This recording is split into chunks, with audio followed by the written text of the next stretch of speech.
Hello खुलुमबाय नोंथांमोनखौ बयखौबो दिनैनि बे आंनि भिडिअ बरायनाय थाबाय।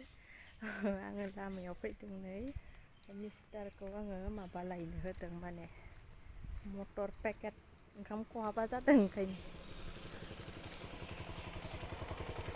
खबासो लाना माखौ मिथियाखैमोन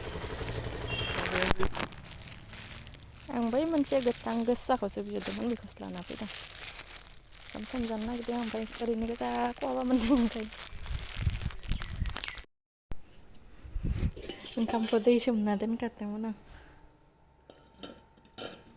एसे गुरै जाथों होननानै मोनानि नालाय। सेल्फ हेल्पनि खामानि थांब्रमसैलाय जों मेदायाव नै हिन्जाव मानसि सोलोंनाया आबैनि फिसाजो नङा ओमफ्राय आबैनि फिसाजो नङा मा जायो बाबु मोना फैबायमोन ओइनै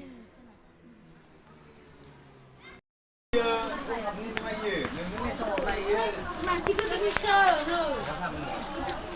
गोदोरथारसो आंनिया जाबाय आं बाहेरायाव थाफैथ'बाय सिङाव बाना थाफैथ'बाय माने बाबुमोनबो फैदोंमोन।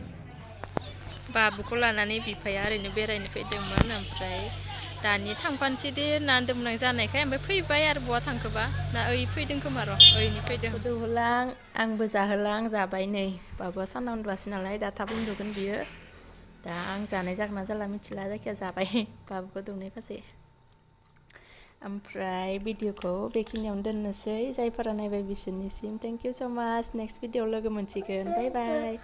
ओंख्रि जायानो गथ'आ ओंखाम गोजासो जादों ओमफ्राय ना जादों मा होनदों बाबु हो